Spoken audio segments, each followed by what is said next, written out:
When Apple announced the Apple Vision Pro on the 5th of June 2023, it marked the company's entry into spatial computing. The device launched in the US on the 2nd of February 2024 at a price of US $3,500. It signaled that Apple saw VR and AR as the next platform for personal computing. Since then, smart glasses and VR headsets have piled up. Meta's standalone headset, the Meta Quest 3, launched on the 10th of October 2023 at $499. Meta has publicly mapped a roadmap toward full AR glasses expected around 2027. At the same time, Apple, after releasing a Vision Pro upgrade, is reportedly shifting priority toward lighter smart glasses. Both companies appear to be doubling down, Apple on ecosystem and spatial OS, and Meta on scale, affordability, and next-gen optics. So as these experiences move beyond gaming into work, education, collaboration, and commerce, we ask, what is the science that powers VR? What is the mathematics and algorithm behind the VR? If that interests you, this show is for you. We are going to see how you design a VR headset from scratch, covering algorithms and mathematics behind core ideas in VR such as coordinate transforms, depth calculation, head and eye tracking, rendering pipelines, and more. Suppose you have been made the chief architect of a startup, tasked with designing the world's best augmented reality, or AR glasses. How would you get started? What would you actually build? The answer is not just a computer. It is a translator. It is a system designed to read the messy, analog world of human biology, translate it into the rigid, logical language of a silicon chip, and then beam the result back into our eyeballs, all without making us sick. Let us begin with the design brief, a list of seemingly impossible demands that you must meet. Your challenge is creating super light, all-day glasses that actually balance what we want them to do with what the tech can handle. These sleek glasses, which should only weigh a few ounces, need to constantly nail 4 key things without making you sick or killing the battery fast. Understanding the world in 3D. Knowing exactly where you are, making virtual stuff look real and steady, and letting you control everything just by using your eyes, hands, voice, or even a tiny wrist flick. They have to always know your precise spot and what you're looking at. They must project virtual items convincingly and steadily into your real view. And finally, you need to be able to control them completely just with your eyes, hands, voice, or a small wrist movement. To pull this off, you must build 5 distinct layers of technology, all stacked on top of each other, all working in perfect synchrony. The first is sensors in. These are the device's eyes and ears. The Apple Vision Pro, for example, does not just have one camera. It has 2 high-resolution main cameras, 6 world-facing tracking cameras, 4 eye-tracking cameras, a LiDAR scanner which uses lasers to measure depth, and 4 inertial measurement units to sense motion. Meta's Quest 3 uses a similar, if less dense, combination of color cameras and depth projectors to understand a room. The second is the brain in the middle. This is the software, a suite of algorithms that acts as the system's processor.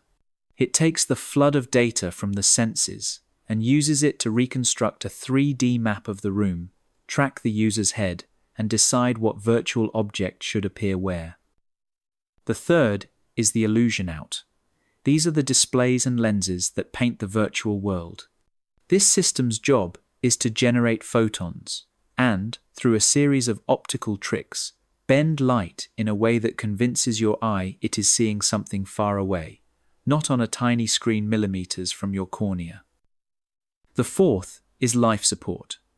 These are the batteries, chips, thermal systems, and wireless links that keep the entire operation running. This layer is in a constant battle with all the others. The Vision Pro's army of sensors, for instance, transmits over 1 billion pixels per second to its displays. This is why it requires a powerful chip and a heavy external 353-gram battery pack to last even a couple of hours. Finally, there is the human layer. This is the most difficult challenge. where hardware meets biology and psychology. It governs comfort, motion sickness, eye strain, and social acceptability. This is the layer where Google Glass, a technical marvel of its time, stumbled and failed. Now, before you can place a virtual object in the world, you must first understand the world. And before you can understand the world, you must understand where you are inside it. Let's start building our smart glasses by figuring out how the glasses know where you are. This is the first problem of virtual reality: tracking. Early, basic virtual reality headsets only offered 3 degrees of freedom. This meant they could track the orientation of the user's head movement as up, down, left, right, and side-to-side tilt. However, the crucial problem was that any attempt to lean or move the body forward caused the entire virtual environment to shift along with the user, which instantly shattered the feeling of immersion and felt completely unnatural. At the heart of today's best device tracking is something called 6 degrees of freedom, or 6DOF. Basically, this fancy system keeps tabs on movement in every direction. That's 3 ways you can spin around and 3 ways you can move, meaning side to side, forward and back, and up and down. With this, you can actually walk around a virtual object or physically lean in for a closer peek. A virtual reality headset must maintain continuous awareness of its location at all times. It achieves this by constantly blending 2 distinct data streams. The first stream comes from its internal sensors, the IMU's tiny gyroscopes and accelerometers, which communicate internal motion, say, "We are turning right," or "We are falling." The second stream utilizes the external world-facing cameras, which observe the external world and identify objects such as the lamp, the wall's corner, or the pattern on the rug. The device's brain then lays a kind of 3-dimensional graph paper over the entire room. This coordinate system gives every point in your room a unique address, allowing the glasses to place both you and your coffee cup on the same map. Now, here is a paradox. To know where you are, you need a map.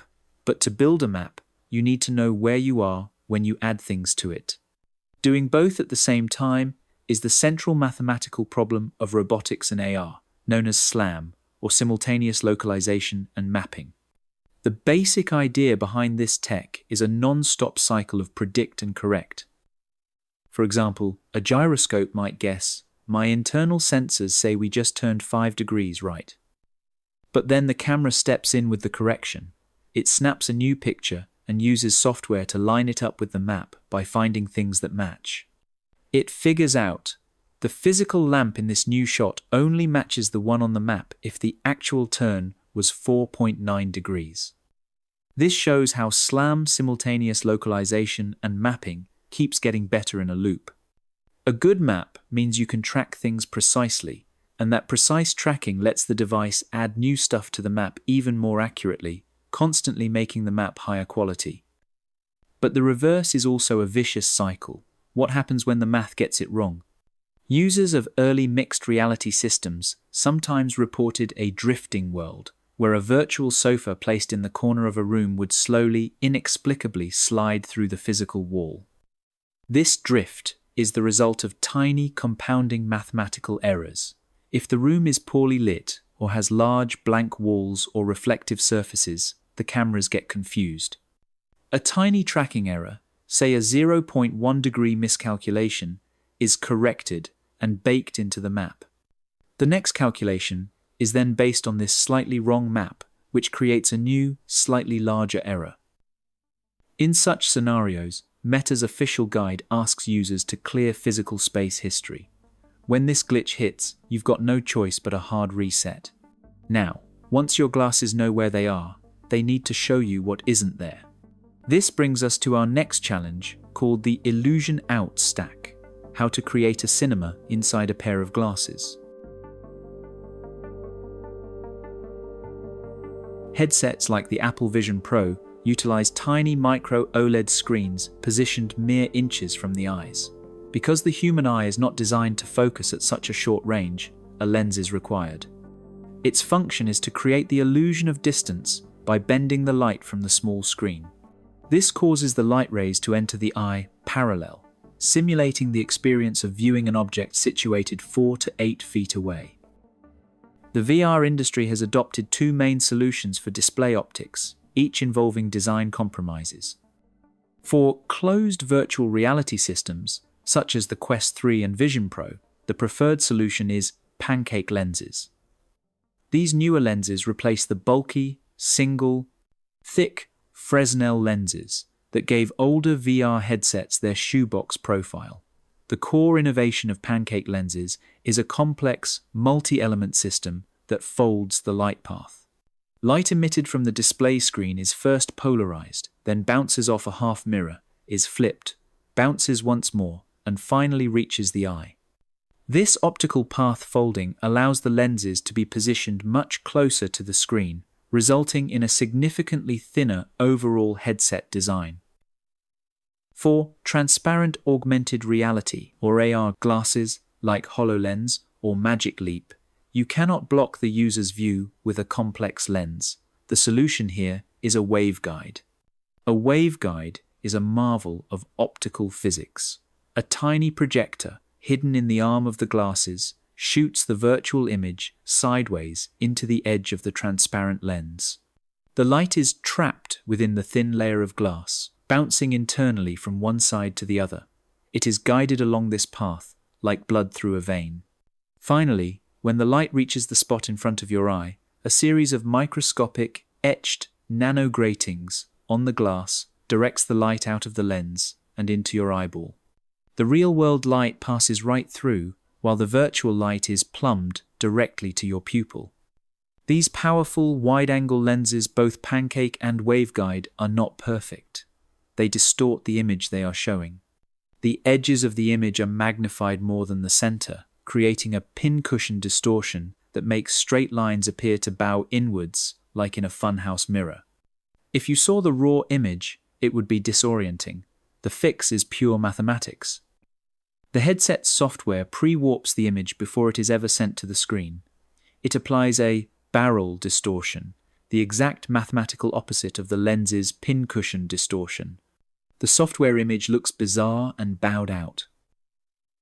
This brings us to the single cleverest cheat in modern computing, a trick that is arguably the only reason high-resolution headsets are commercially viable. Think of your eye less like a camera and more like a spotlight. It is only the tiny center of your vision, the fovea, that can actually see things sharply and in detail.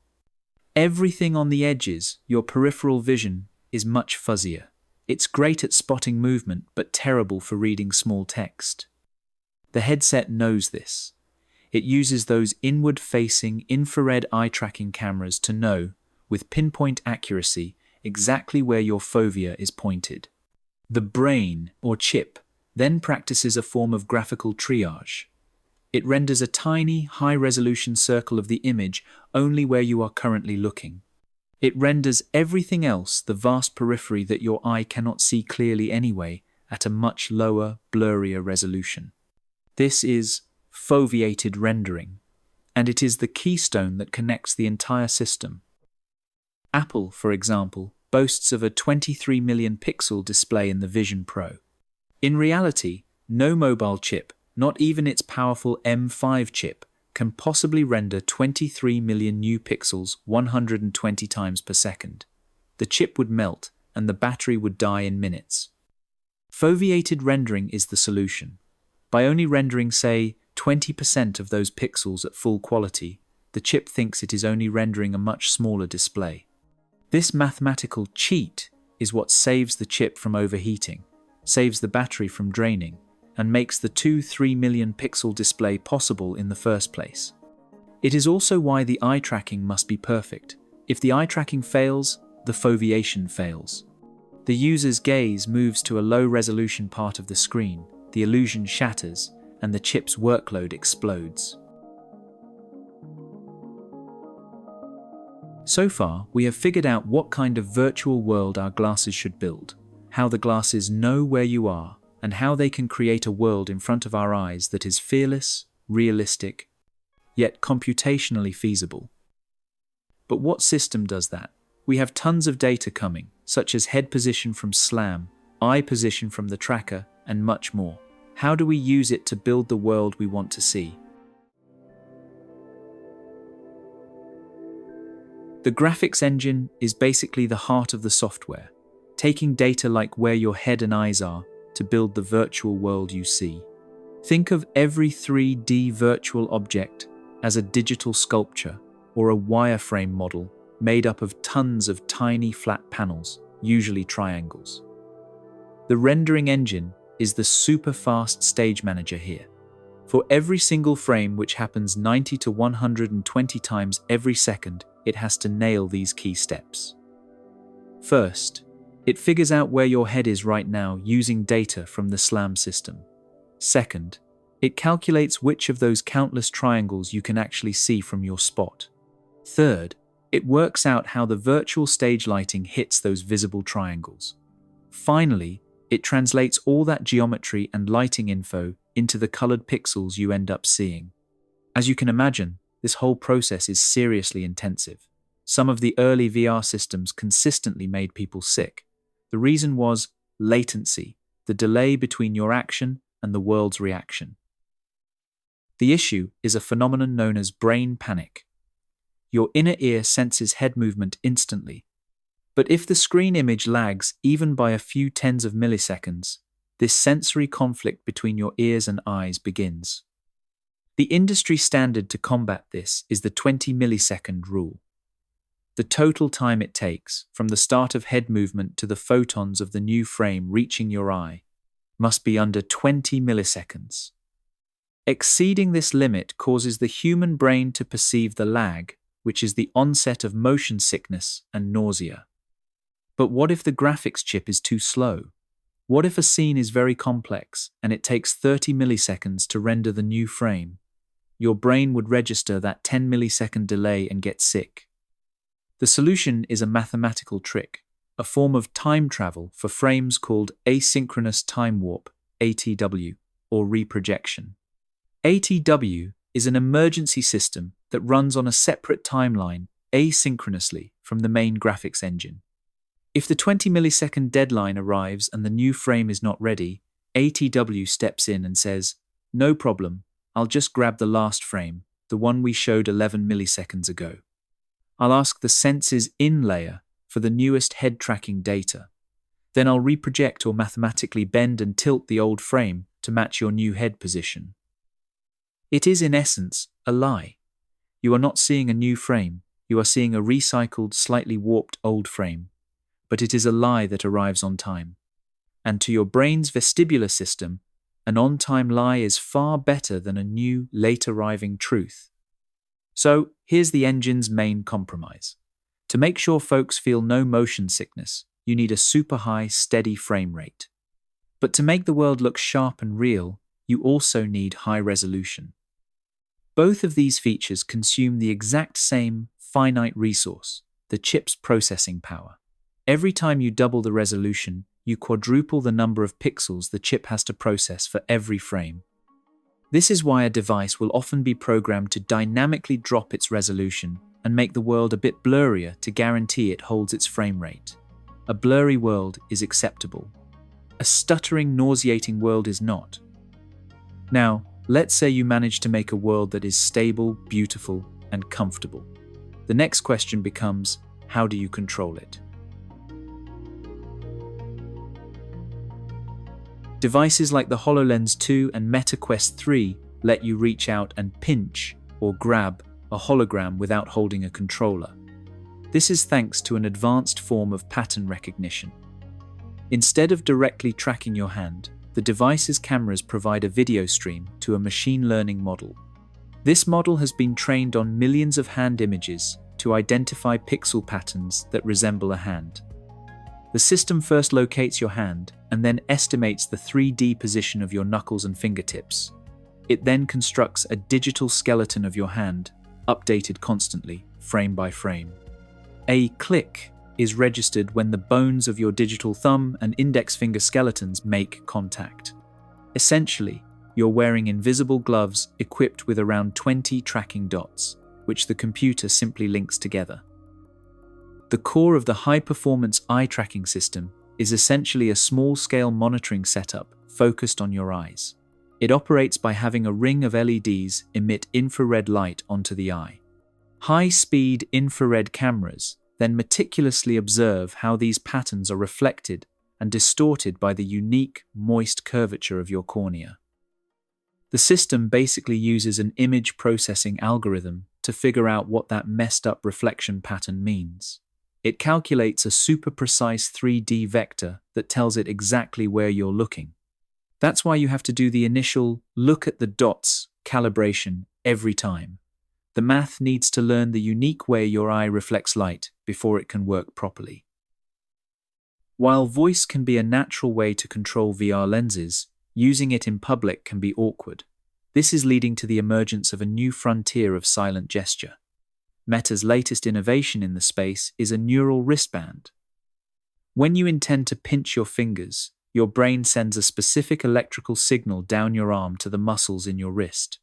The EMG sensors in the wristband can detect this tiny electrical pattern reportedly, even before your finger visibly moves, and translate that specific pattern into a click command. Bottom line is, irrespective of the interface you use, be it hands, eyes, or wrists, they all use the same basic math trick of statistical pattern recognition. At its core, this tech takes a messy, real-world biological signal like the way your hand looks on screen, light bouncing off your eye, or an electrical pulse in your muscle and feeds it into a trained mathematical model. The model then cleans up the mess to spit out a clear digital command. This brings us to the final and most challenging hurdle of all, building the human layer. As the ultimate, unforgiving spec sheet, the human body presents the toughest challenge. This weird feeling you get when using VR is called sensory conflict. Imagine you're sitting down, playing a VR roller coaster game. Your body's balance system, made up of your inner ear, or vestibular system, is sending a message to your brain that we're not moving. But at the same time, your eyes are watching a virtual roller coaster at 70 miles per hour, sending an equally strong message: we are flying. So, the brain gets two totally true but completely contradictory signals. This kicks off an ancient survival mechanism. Historically, the only time your senses get this confused is after you've eaten something poisonous. The brain immediately jumps to the conclusion, I've been poisoned. This then triggers the evolutionary solution to being poisoned. You feel dizzy, get a headache, and feel nauseous, all meant to help you get the perceived toxin out. Engineers have developed a playbook of fixes to avoid this poison response. They aim for a technical performance that's both high and steady. That means keeping the frame rate consistently up and making sure the motion to photon delay stays well under that 20 millisecond mark. Using asynchronous time warp also helps with getting rid of any visual hiccups. The mechanical fixes are also important. The little dials and sliders on a headset are for adjusting the interpupillary distance, or IPD. They slide the lenses to match the exact spacing of your pupils. If this is wrong, one eye sees a blurrier image than the other. Your brain will fight to merge these two mismatched images, leading to a quick headache. Beyond nausea, there is simple eye strain. The device must be a good citizen. It uses ambient light sensors to adjust its brightness, just as a phone does. It also enforces software reminders to get users to take breaks. So, by now, we have solved the math, the optics, and the biology of VR. But we are not done yet. Now you must solve the physics of semiconductors, batteries, and society. This is the life support layer, and it is where most grand ambitions die. Getting intense computer power into a form factor as light as sunglasses is a significant hurdle for AR, VR. The products we see today really show how tough it is to balance that desire for performance with a light, comfortable design. On one end is the Apple Vision Pro. It prioritizes performance. It has 2 chips, including the powerful M5 and a 2-3 million pixel display. The cost of this power is a 353-gram external battery, which still only lasts about 2 hours. On the other end is the Ray-Ban Meta. It prioritizes form. The glasses are light and look normal. The cost is that the brain is mostly in your phone. The battery is tiny, but lasts around 8 hours of typical use because it is only powering a simple display and sensors. The second problem is heat. All those chips running SLAM, 3D rendering, AI models, and foveation get hot. And really hot. Like 100 degrees boil the water kind of hot. Imagine that 100-degree hotspot in a device strapped to your face. So how do you fix the battery and heat problems? Well, you do not. You outsource them. Instead of doing the math on the user's face, you do it on a giant powerful computer in a server farm, the cloud, and stream the results. When it comes to putting AI into devices, you've got to make a decision about how the processing happens. The first way is on-device edge processing. It's super fast, doesn't lag, and works even when you're offline. The downside is that it's a battery hog and can make the device run hot. But for really crucial stuff, like making sure you don't get motion sick while using a headset, it's a must. The other option is cloud processing. This one saves power and lets you tap into huge, powerful AI models. The problem here is that it adds a delay or latency, and if your Wi-Fi flakes out, you're dead in the water. We actually saw the flaw with the cloud method recently when Mark Zuckerberg was trying to show off an AI cooking assistant on smart glasses at a Meta conference. The task needed cloud access, and it completely failed, getting stuck in a loop. Zuckerberg blamed the venue's Wi-Fi, which, ironically, perfectly proved the point. These systems are only ever as good as their weakest link. Alright, we are getting close to getting our glasses out in the market. You have solved the geometry, optics, biology, and physics. The last hurdle before launch is now to solve the social physics, the unpredictable and often irrational rules of human society. In 2014, Google released the Google Glass Explorer Edition. It was a technical marvel that failed spectacularly to pass the social test. The problem was threefold: a $1,500 price tag, no clear everyday use, and, most importantly, a camera that was forward-facing and always pointed at other people. People freaked out right away, super anxious about being recorded without permission. It became a social no-no. Folks who wore them were called glassholes. Bars and restaurants banned them. The consumer version got yanked from the market. You can nail all the tech, but if you totally ignore how your device makes other people feel, your product is toast. If Google failed the social test, Magic Leap failed the physics test. This secretive startup raised billions of dollars based on the promise of solving AR with a photonic light field display. The immense hype was based on its claim to solve the eye's focus problem by creating multiple depth planes, which would make virtual objects appear genuinely solid. But the laws of physics proved too difficult to overcome. The core fiber scan display technology meant to power this vision turned out to be impractical. The ambitious goal of 6 or more depth planes had to be drastically reduced to just 2. When the $2,300 device finally launched in 2018, it suffered from a tiny field of view, overheating issues, and poor tracking. It fizzled out quickly. Even now, systems aren't flawless. At Meta's 2025 Connect conference, Mark Zuckerberg showcased his 2 newest products, but both demos encountered issues. First, the AI cooking assistant in the smart glasses malfunctioned. Next, a video call Zuckerberg attempted to answer with his new neural wristband failed not once, but twice. Zuckerberg simply went, "Uh-oh, and that's too bad." The company later clarified that the AI demo server was reportedly overwhelmed by other devices present. While the failed call was due to a race condition, a rare software timing bug that occurred because the display went to sleep at the exact microsecond an incoming call arrived. These failures are just one example of the complexity of the stack. The complete system is made up of 20 distinct components, and for the system to function correctly, all 20 must operate perfectly, every single time.